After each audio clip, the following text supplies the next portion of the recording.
All right, welcome everybody. How you guys doing today? So we are going to go over a little quick training course here, and it's basically on trend lines and some of the things that I look at when I do start to place my trend lines into and I'm looking at supports and resistances, not only short term, medium term, but longer term also. And one of the things I'd like to bring up is that I always kind of revert back to my base chart. So my baseline chart is always going to be the 12-hour chart for now, right? That's just my find the most accurate chart in crypto, right? So this is where I'm at. This is what I like. This is where I'm comfortable charting.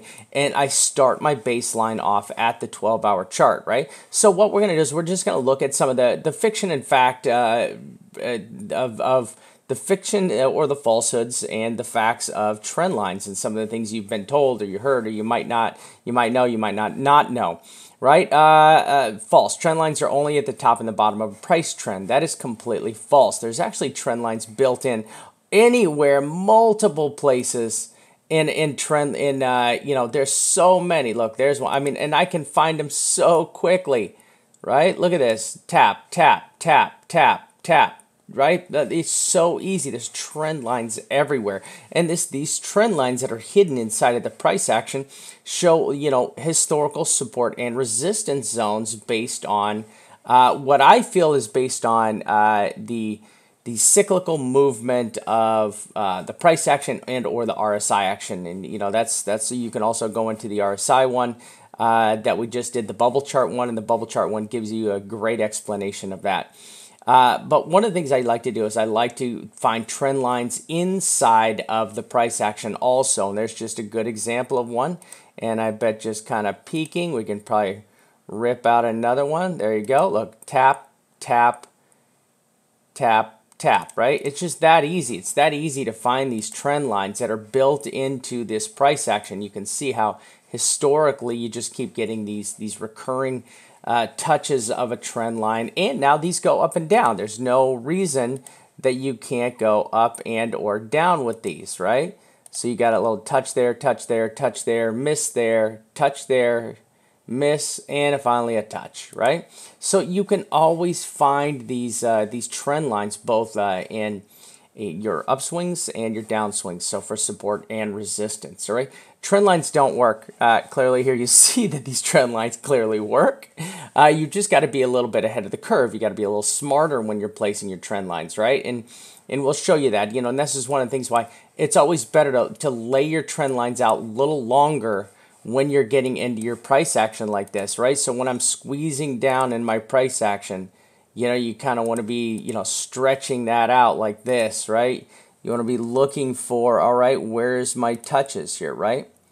Where are my historical? And I'm always looking for more than one touch too, right? How can I find like that, right? Look at that. There's a great one, right? It's practically horizontal, right? Look at that trend line, right? Shows an insane amount of resistance, right in this range right here, right? So you're looking at 6,800 right there.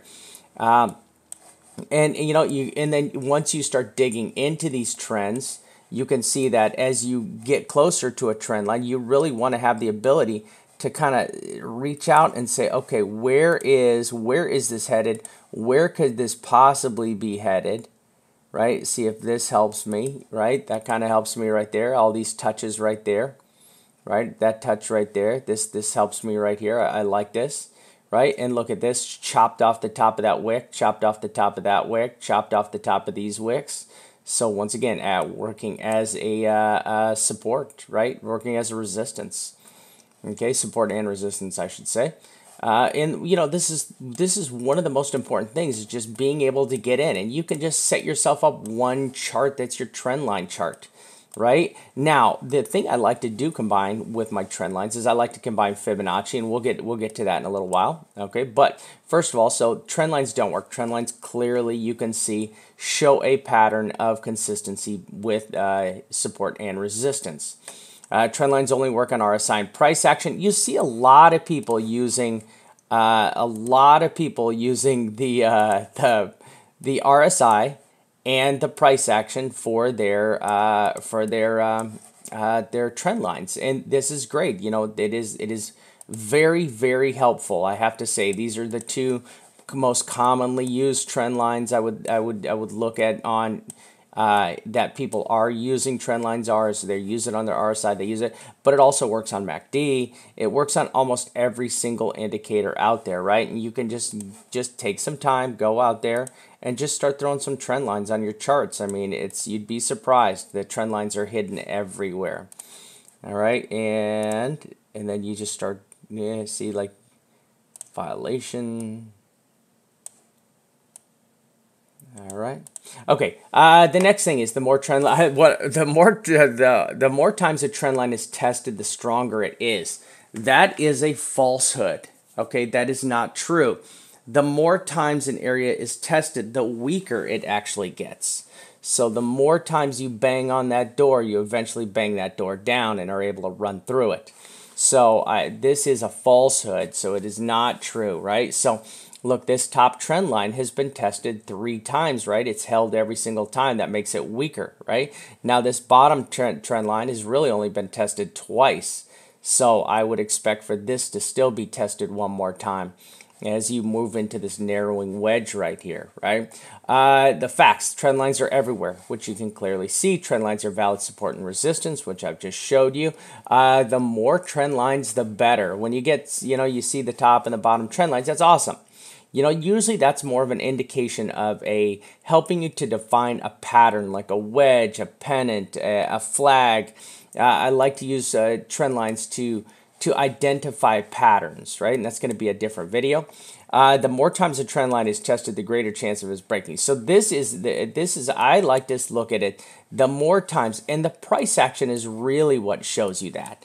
Right? The more times you test it on the price action, because the price action just loves to beat up trend lines. The price action just absolutely rips through all these trend lines constantly, over and over and over again.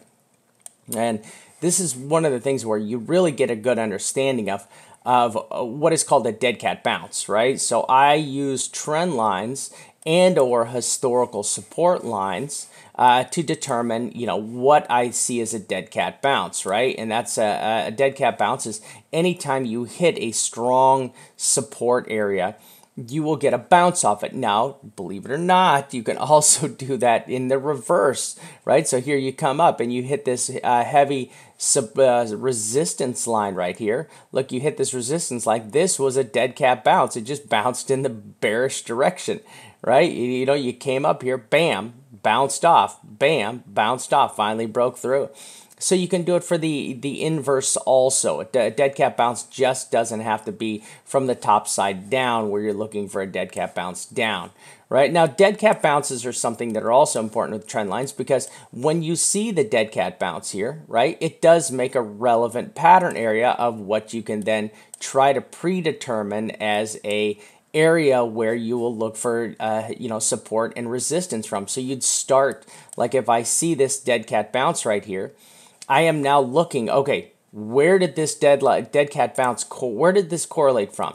Was it here, right? Was it here? Was it here? Was it here? I start hunting these down, right? The first thing I do is I start looking, where did this dead cat bounce?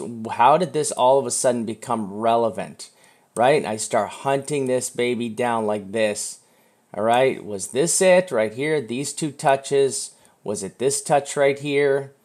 Right, I start looking and looking. Was it this touch right here?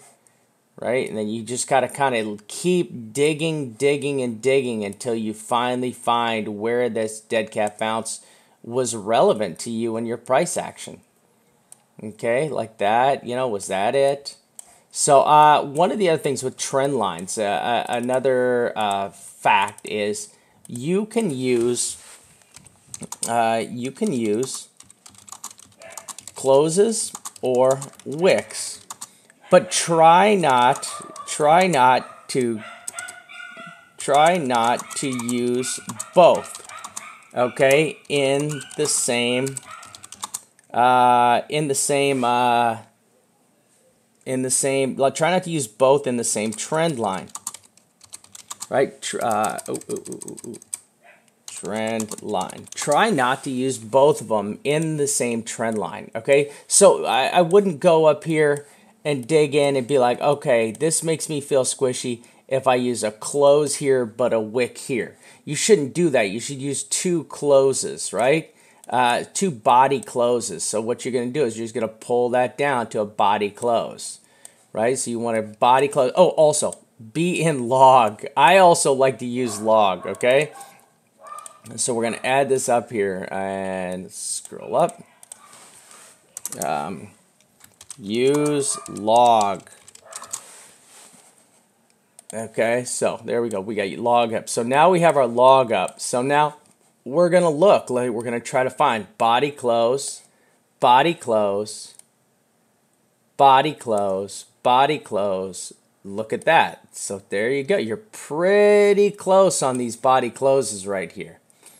Right? You're pretty close to this this action. Now, you haven't closed a body close on this. You know, your body close would be up here at 66.38 with the price action that we're looking at. And then now, the next thing you want to do is you want to try to correlate these closes and opens with your RSI or other indicator closes and opens, right? So look at this. You're now trending up. You've bounced off this RSI wedge. We've done the same thing with the RSI.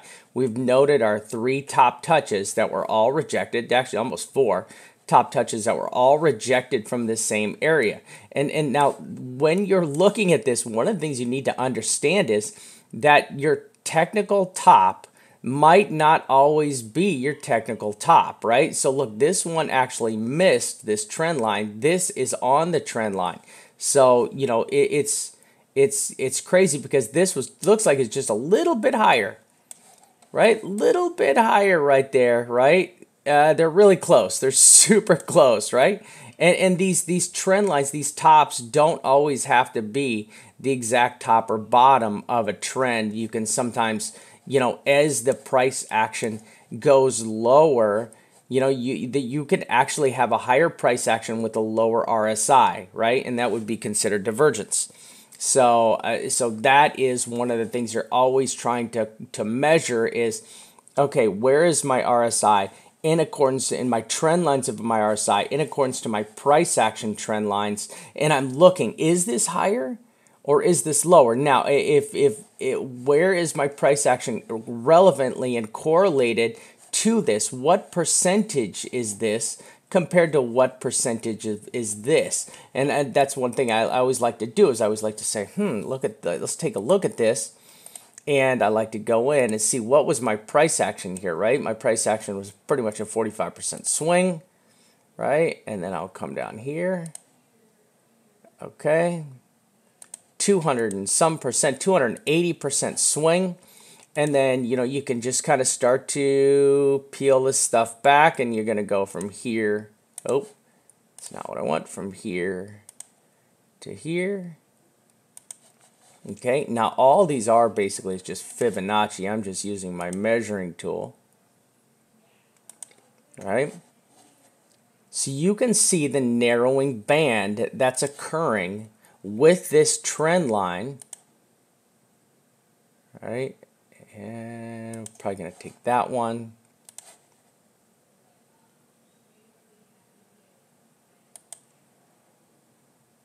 There to there, because we only took this right here.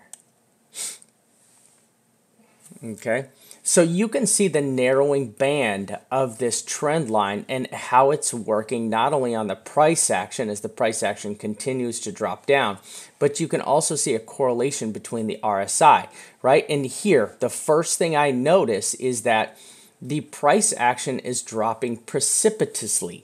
It means it is dropping greater at a volume and at a correlated height than my RSI is. So my RSI is actually higher and my price is not recovering as much. So my price is lower while my RSI is climbing. So my RSI is climbing up here. And now this is where you get to use your Fibonacci line. So this is the second step to establishing a trend line. So once you've established your trend lines on a chart, you want to go in and you want to drop a Fibonacci on there, and you want to start to see how relevant or irrelevant your trend lines can be, right? So you want to start to look and say, okay, here we go. I've dropped this on here.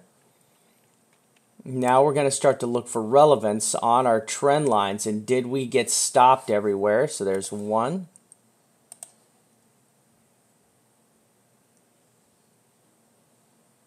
There's two. I'll put this one a little tighter. Oh, I should actually put this next one a little tighter. A little looser. Okay, so now I'm looking for confluence areas that are going to determine how high or what is going to line up with my resistance lines, right? And now, first thing I notice when I did this, right? Look at this line of heavy resistance right here, okay?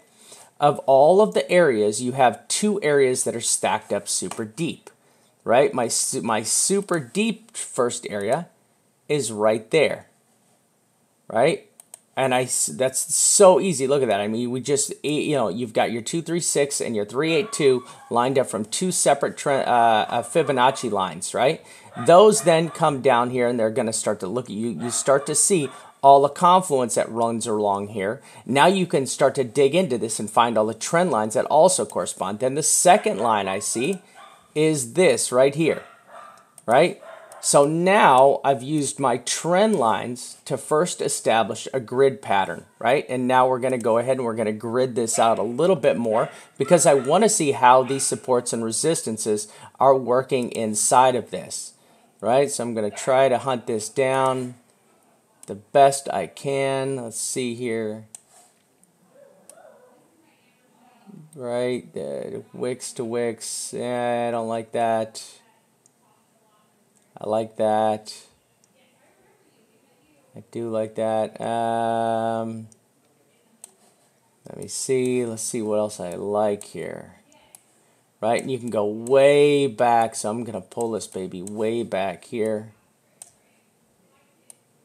Because I like the farther out you can see that range. All right, there we go. Okay, so this one looks okay. Nope, see, that doesn't help me. That doesn't help. Nope, and yeah, I kind of like that a little bit, but not really. See, this line is not helping me, so this top is not helping me find anything correlated inside of there, so we're just going to move over to our next one. We're going to start to look for support. See, and I only see, like, when I look in here deep. All right, there we go. That one's good. This is good. Okay, so now I'm going to look in this one. So I like this one. You got the tip, the bottom, the cross right here. You got the bottom right there. Right through two closes of bodies, two closes of bodies, a wick, a wick, a wick, a wick, a wick, a chopped wick. Right, so now I'm starting to look deeper in here. Once you create this grid pattern, you're going to see I'm going to make one more grid here. I'm going to end up with actually a pretty healthy grid. I might take this right here, see if I can pull that. Yeah, so. See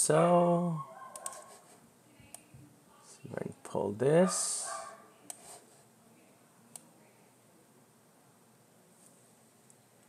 Right, yeah, no, I don't really like that one either. Let's see about this one. See, there, hunting, hunting, hunting, hunting.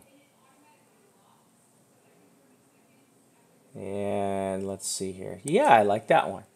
Okay, so I like this one right there. Two bodies, a wick, chop the wick, look, this is just a perfect chop right there. This is why I like this one. This is a perfect closing with a perfect opening. I like that. And then that wick, right? So you begin to build a grid, right? In this grid system, you can see inside of this grid system, you can see how everything starts to play out inside of these grids. And once you get down here, you can see, look, stayed in the grid, bounced up, bounced in the grid, bounced out of the grid, right? Came back down, bounced up in. Look at how well this stayed inside of this grid right here, this grid pattern. Bounced up, stayed inside of the grid, fell out, right? And you can see how well this starts to play out inside of all of these separate grids, right, that you've created with your trend line. Okay, now as we come over here, we can try to see. Now, we want to set up a grid of containment here on this price action, and this is going to be a little tougher, right? So what I see is, first thing I see is I notice 66.44 is an area of extreme support or resistance. So this is going to be heavy resistance going up right here. And the next thing I'm going to want to find is, where would I see, how do I finish this top grid right here? So my key is, where can I find this top grid being played out? Right there. Can't do it there. Can't do it there. Can't do it there. It's these wicks that are killing me. See, these wicks right here are what's kind of killing my mojo right here. So I need to try to determine, where are the relevance, where's the relevance of these? Nope, I don't like that.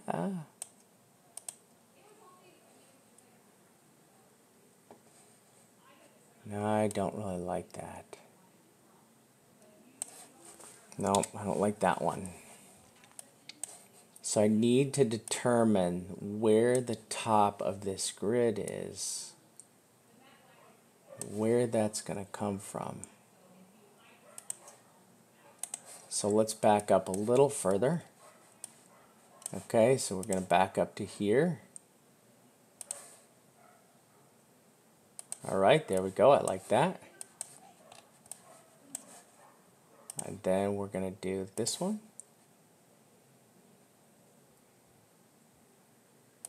Okay, I like that. All right, okay, good. Okay, perfect. So we've started to establish a topside grid. There we go. So we've got a topside grid working now. Perfect. Okay, so now using my trend lines, I've used another containment area. Now, if you do break up into this area, you can see where your resistance is using your trend lines. So look, tapped there, tapped the resistance above us at the 618, perfect. Fell out, tapped on the Fibonacci line on the bottom side, right? Ran back up into the grid as a dead cat bounce, fell out, couldn't break through our lower Fibonacci, did a dead cat bounce again. This is a second dead cat bounce out of here. Actually, yeah, off of this heavy support right here. This is the first dead cat bounce, the second dead cat bounce, the third dead cat bounce out of this. So if I look in here, the first thing I notice is, okay, my trend lines and my Fibonacci has told me I have now seen 1, 2, 3 dead cat bounces all out of this same area right here within these same 2 grid patterns. So I'm looking at this as, okay, what is going to break here? This lower line has now been tested multiple times. I am looking for this to get tested possibly a third time. Look at how well the vamp fib lined up with the bottom of this wick, right? The vamp fib worked really well to support all the way along. Look at how well the vamp fib worked. Perfect, perfect, perfect, perfect, perfect. Tap, tap, tap, perfect, all the way along. So the vamp fib also has held strong. Okay, so now I've broken my now that I've seen this right here, okay, I'm looking at this. Now I want to be able to compare this trend line here, right, with my top trend line. Where's my top trend line at that I would see this getting to first? Okay, so now I look, I'm like, well, this is a good shot right here. This is the 12-hour chart, right? So a run from here to here could put me right back up to my 618 into my resistance area, right? If this did make a full run up here. And or this could just pop up here, hit the resistance at 6644 in the top of my trend line cross, and then I would be looking for a bounce back down. Now, would this be able to hold this support right here? Really suspect. I still think we have to come down and test this support because we've done 1, 2, and then the third dead cat bounce, right? One, so this is the first one, second one, third dead cat bounce. I'm looking to be rejected and then come back down, test this one more time. All right, to see if this is whole, because this area has not been tested for a third time. Okay, so you see the relevance of the trend lines that we've placed in a grid. Now, the second thing I want to do is I want to go down here. We're going to start to look inside the grid of our RSI. All right, now, the RSI is exactly the same way, and I love to grid this thing off. It's like one of my favorite things to do, right? I start to go, right, all right, yeah, kind of relevant, right? More relevant, right? More relevant. I like this, right? Touch, touch, touch, touch. Perfect. I like that a lot. Right? That one makes me happy. Now we're going to start to look for this one, right? Where's this one? Where are you? You're going to act as resistance and support? Or just... So that was pretty darn close right there. Right? Pretty darn close. Okay, so we're going to use this line right here. You've got the bottom touch, you got the resistance touch, you got this poke through, you've got this, and you got that. So that all looks really good to me too, right? So I like that. Now, first thing I do is I look at this head and shoulders pattern in here. Right, and I want to see, is there any relevance to this head and shoulders pattern? Right, where would this head and shoulders pattern play out to? Can that play out up here?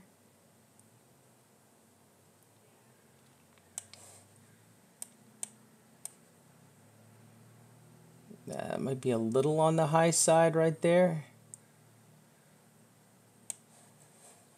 Right, so you got touch, touch, call volley 3. Let me change the color of this one to blue. So you've got touch, touch, touch, touch, touch, and now you're back on that line, right? So now I look at this line right here where I am at a critical area of support resistance, but I want to draw more than one line in here because I'm not totally set on this one. All right, I want to try to dig in here a little bit deeper. Can I pull that off? That's a pretty good one right there. Okay. A little more. So you've got that touch. You've got this as a support.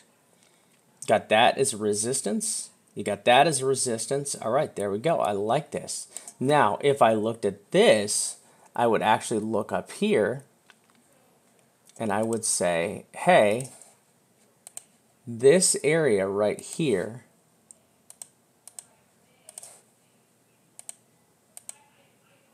right there, right, with all that support, would look very relevant to that area right there with all of the resistance above it. So with all this resistance above this area looks very similar to this. So this would look like a high resistance area. Now, do I want to see if I can pull one more line out of there? I see an easy one. So we're going to pull one more trend line out. All right, those are pretty easy trend line to spot. Okay, now resistance, support, resistance, broke through, and there we go. Right, so here is kind of, I'm looking at this as a limited, what are my opportunities on the high side, right? Now let's go to the low side. Let's do some more bearish ones, right? So let's look at support possibilities. Okay, so support possibilities, we'll actually mark these ones over here in more of a reddish. So we'll mark the support possibilities in red, right? Because if these break, Ah, such a beauty. Look at that. 1, 2, 3, 4, 5. Just absolutely beautiful, right?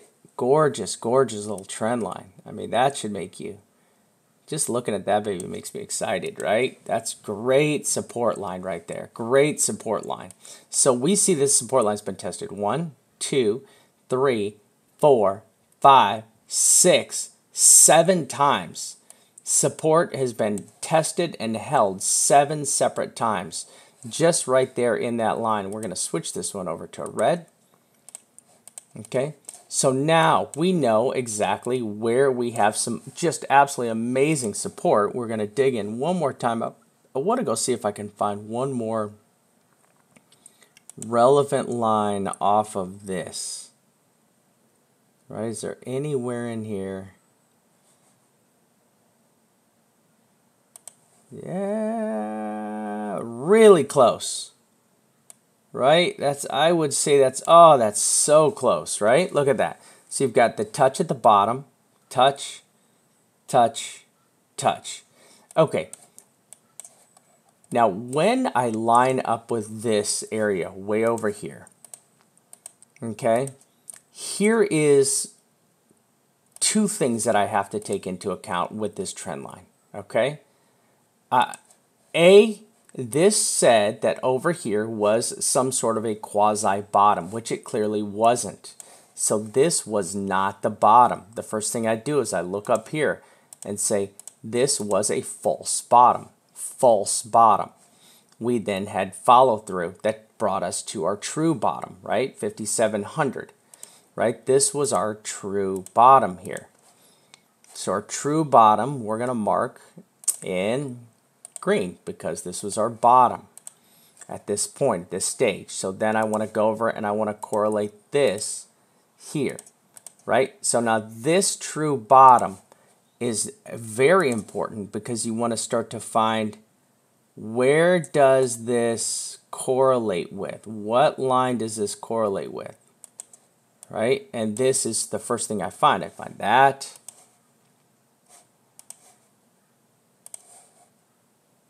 I find that. All right, does this help me here? Nope. So that tells me that that was not my bottom. Okay. So I'm going to look, I'm going to say, okay, do I find anything in here? I'm looking. It's okay.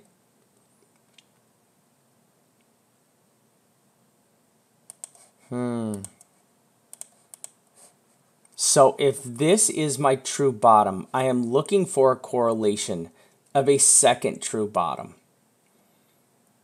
Okay, and then this one lined up. Then this one lined up. So look, there you go. So so you can see the correlation between these bottoms. Right? Here, this touch right here was definitely in the ballpark, but this was the true bottom was right. This next bottom over here was right there. Nope. Right there. There was the next bottom. Right? And then there was the next bottom. Way up here. So that next, but this wick was actually way up here.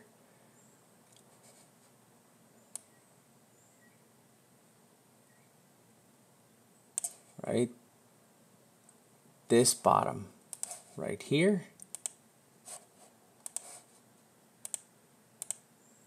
Look at how that's caught inside of there. Perfect. Look at the catch. You came down, you came up, you caught that wick in the armpit right there.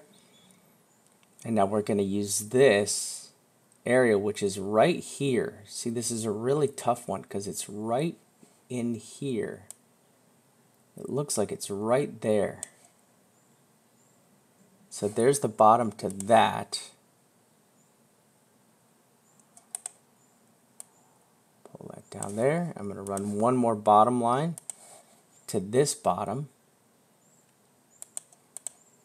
I'm going to remove this red line. Okay. So now I have two key bottom lines that I have, right? This was a bottom. This was a bottom right here. Okay, this was a bottom right here. Oh, no, no, no, no. Yep, this is the bottom right here. Okay.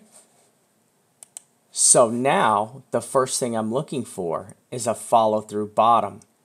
And your follow-through bottoms, so you had this bottom, right? There's your bottom there. Then you had your bottom here. You had a bottom here. If you take out this wick, this was the lowest bottom. I am then now looking for my next bottom to be on this line somewhere, right? I'm looking for my next bottom to fall out. Yeah, let's try it a little bit better. On this line. This would show me where my next bottom is because I've clearly had a correlation. Now I've created a bottom trend line using my RSI and my bottoms together. I've now correlated to find out where my bottoms like to fall. And this has just shown me my RSI bottom target for a real bounce. Right? This has now shown me that. There that is, right? Okay. Now we've also correlated for 3 top lines, right? We've also correlated 3 top levels with this as we've correspondingly found 3 tops, right? So let's go over here and take a look at these. Okay. Let's go ahead and take a look at these tops. Top 1, top 2. This was our third top right here, right? This was our third top so far. So this is top number 3. Okay, so we can now surmise that we've hit 3 tops in this channel. We've hit 1, 2, 3 tops in this channel, right? On the bottom here, technically, in this new area, we've only hit 2 bottoms. We've not found bottom yet. So we've clearly found a top. Right there is our top. Here's our second top. Gonna remove these. Gonna remove these. Gonna remove this. There was our third top. Okay, we've yet to put in a higher high on our RSI, and we've yet to put in a lower low on our RSI. So we're trapped right now, right? We're basically 3 to 2 because this bottom would also correspond with this top, right? Now, in order to create a new top, we have to once again touch this RSI level to confirm if this is a top or a bottom. So we are now looking to see if we're going to break this area right here. So a break of this area right here would also tell us that we could be swinging into a bullish trend, right? So now breaking top trend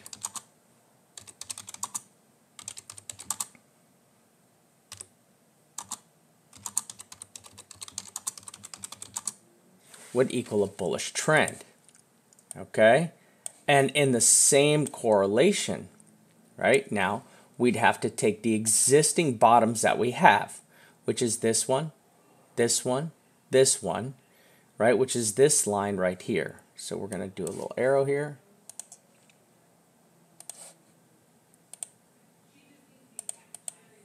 Okay. You have to have both these charts up in order to find the bottoms. So there's a bottom and there's a bottom. So we're now also looking for, we're going to clone this.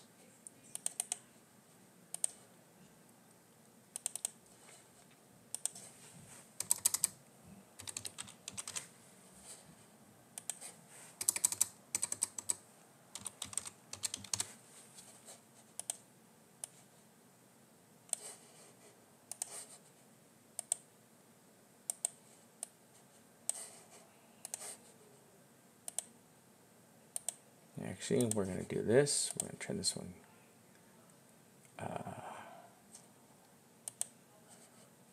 green.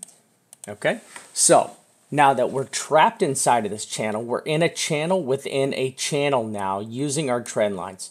We've got bearish trend lines, we've got bullish trend lines all laid out here. So we've got bearish and bullish scenarios. To break these top line scenarios, it would be bullish. To break these lower line scenarios would be bearish. But we also now have established significant support and resistance trend lines. The first and most important trend line that you're going to use was going to be the white one. So we're going to switch this one over to white because this is critical. And here's the lower side, which is critical. Okay, so these are now your critical wedge pattern. So you've created a top and bottom most trend line for your bullish and bearish scenario. And inside of that trend line, we've created multiple trend lines. Now, all you have to do is as these begin to play out, if one doesn't play out, you just take it and you erase it. That's all you do. If the trend line doesn't work out, you take it and you erase it. But it's important that once you find a trend line that works and that's established and you have a trend line chart, all you're looking for is as you get near these trend lines, you have to understand you need to look for support and resistance, right? So this is only one key piece of the puzzle. The best way in order to use the trend lines with the Fibonacci's together is to also use a last piece of the puzzle, and we'll go over that one later, and that would be a historical support and resistance zones. That would then give you that last and third element, and how you would combine that right now, just to give you a simple understanding, is I would see this line and this line. See how these both these trend lines ended up right here, right? They corresponded. I then am going to look at the wicks and all the correlation that runs across there, and then I've got a Fibonacci line on top of it. So I'm going to say, oh, hey, this area looks like strong historical support and resistance as it cuts through in this range. And remember, historical support and resistance doesn't just have to be a specific line. Your historic support and resistance can also be a small range, right? So you could throw in some kind of a box like this. You could shade out the interior of it. All right, so you can see now you've created a box of historical support and resistance at this level. Okay, now if you wanted to show this on your clean chart, like a lot of the people do, like a lot of professional TA people do. So here's what a lot of professional TA people's charts look like on the side, right? Their charts are just a disaster like this, right? And then when you go to their real chart that they post up, right? Let's go to the real chart they post up. Let's do this. We're just gonna go to Binance. All right. I'm gonna switch this over to 12-hour. Then on your normal chart, what you'll have is you'll have this. The chart they often show the public is this one.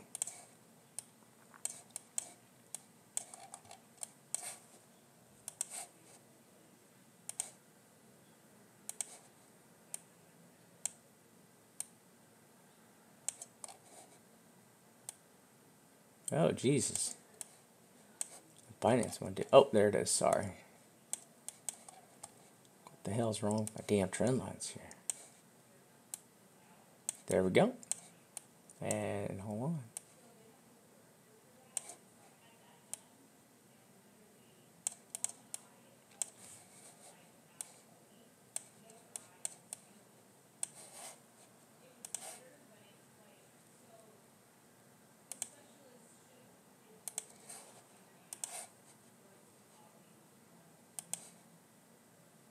Because this would be my trend line. My trend line would be like this.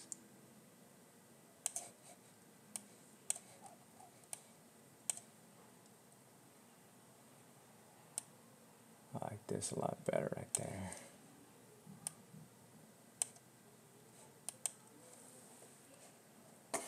right? And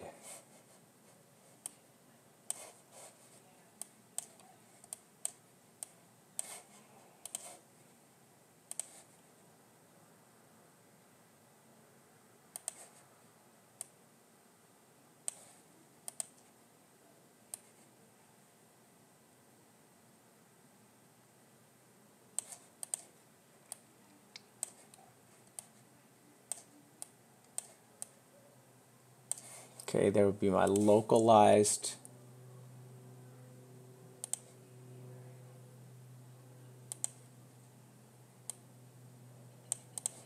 So here would be my localized trend lines. Okay. And then this is an easy way to set up your localized trend lines. So there's your localized trend lines. These are your more detailed trend line grids, your grid pattern. And then here would be your macro side. This would be your macro size of your RSI with a micro. You could break in with your micro. I'll do light blue.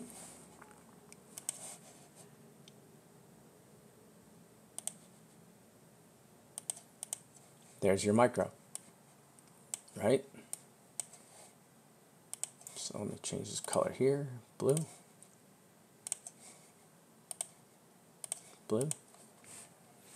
Okay, so looking at this, you can make fundamental guesses from this chart right here. You can make fundamental guesses. From this chart right here, I can actually make more informed decision guesses, right? Guesses. That's pretty much what all crypto is pretty much right now. It's guesses. Like I can just look at this chart. This chart gives me the information that I need. This chart says, oh, look at all these Fibonacci lines, right? This is a heavy support line. And then I look back and of course it is. Right? Look at this Fibonacci line, look at these grid lines. I can now look inside my grid pattern. I can say, wow, this grid really worked well, right? This grid worked well. This grid so far worked well. I would just need to find my top line grid here. There's got to be a top line grid, right? It looks like this, something like this right here, possibly. Right? It looks like that. There's another grid, broke through to the third grid, tapped out. So this area gives me a much better play. And this is kind of where one of the things are is I can go inside of this chart. Now before we drop down and just touch this, right? I would be like, oh, okay, I'm in my grid. When I want to draw my line, so I'm over here, I'm going to go like this. So I'm over here and I would be like, oh, hey guys, this is... I feel this is going to go, so first I draw it out over here, right? And this is what I did. I go over here. I can say, okay, I see us sweeping down, bouncing off this support because I see we've bounced off a lot before, right? I can see us come back up, bounce here. Now look at this. Look where I hit, right? And then I see us bouncing back down again to test. So coming up into this grid, tapping out at 6,700 because I've established this grid. Also, you've got your Fibonacci line in here, and I could probably go even deeper and add another Fibonacci line in there. All right, let's call that, what's this one? Okay, so there's that one right there. Okay, so I've come up, tap the 786, right? Not going to get any higher than the 618, but the 618 would be my highest. Come up and then drop back down. And this is kind of like the pattern. I was looking for a dead cat bounce because this line helped you identify the dead cat bounces, right? The Fibonacci's identified the dead cat bounces for you, right? The grids then identified how high you can bounce inside of these grids with these trend lines, right? Look, bam, went to the trend line, got rejected, right? Came back down, you're bounced into this lower trend line. Still looking for one more test down, possibly test back up as you move over into this grid, and then one last fall down. All right, now, the issue is you can also look at this prospectively and say, okay, if this does break up, I can also break back down to test both of my vamp fibs in a more bearish fashion. So this would be my bearish version of using this trend lines right here, right? You could use this. So I'm going to bounce here. And I don't like that bounce because there's no Fibonacci line right there. There's no fib.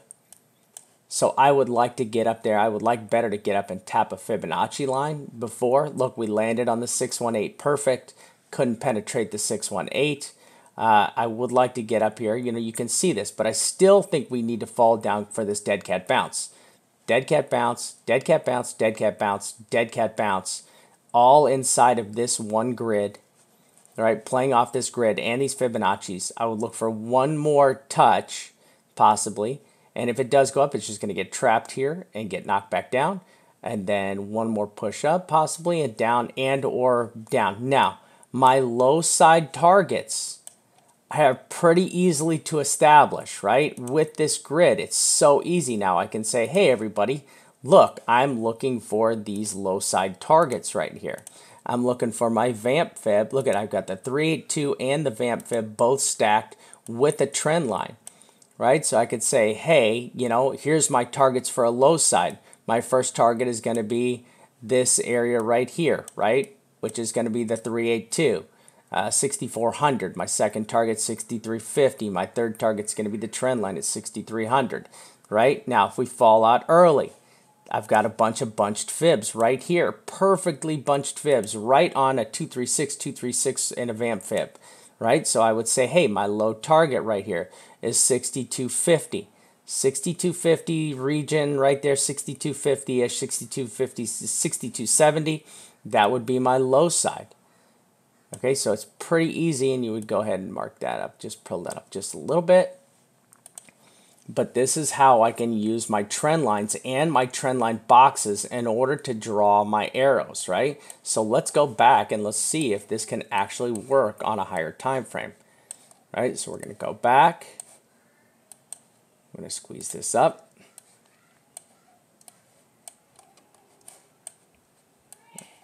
All right, and we're going to squeeze this up right here. Give me 1 second.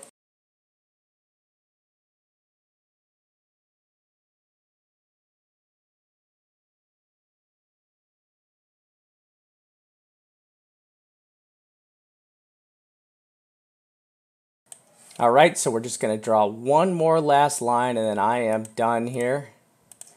And then so now, what you do is you could start to look at how would you correlate these lines here. And this is really what you need to eventually get to where you can draw these lines here as you move farther out without having the ability to use just your grid lines, right?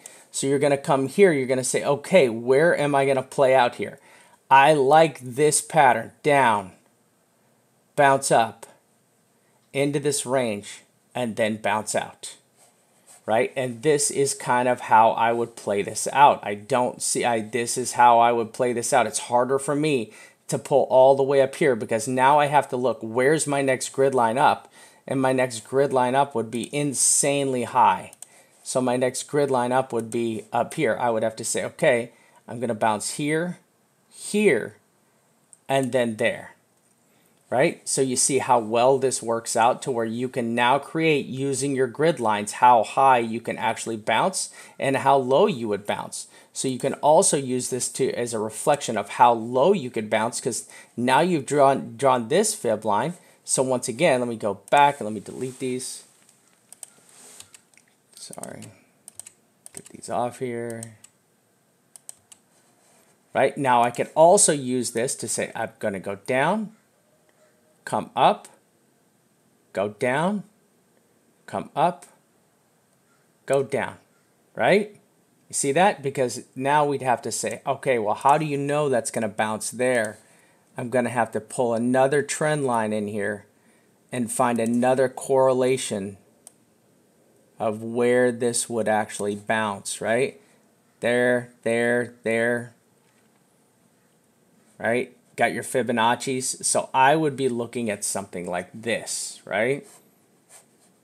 And then this is kind of how I'm able to plot out the movements using these trend line grids, because these trend line grids are now giving me a roadmap.